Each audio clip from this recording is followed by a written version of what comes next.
hiç güzel bir şey değil aslında. Çok ışık olması iyi değil. Evet. Ne gerek var bu kadar ışık olması? Bizim olarak bir altında olması gerekiyor.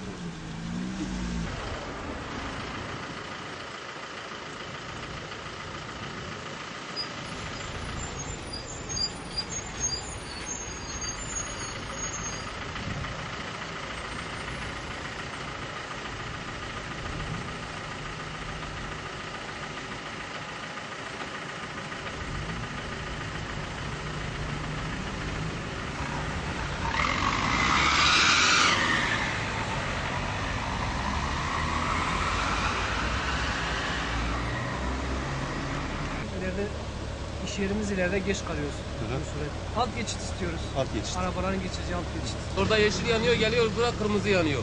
Daha önce düz yanıyordu. İkisi de yeşil yanıyordu. Direkt geçiyorduk. Evet. Şimdi orada duruyoruz, geliyoruz burada da duruyoruz. Yanlış bir görüyor olay. musun? Yanlış bir olay.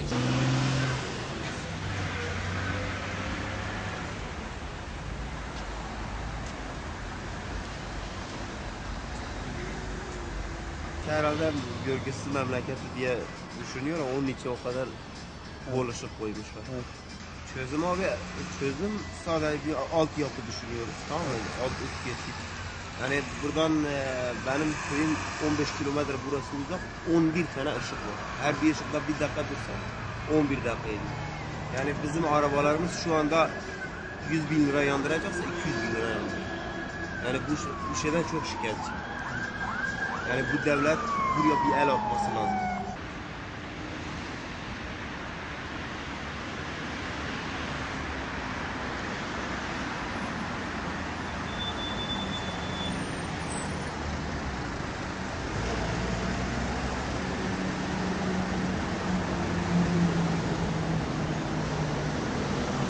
Zararı var, çoğu da faydası yok, yani çok ışık olarak.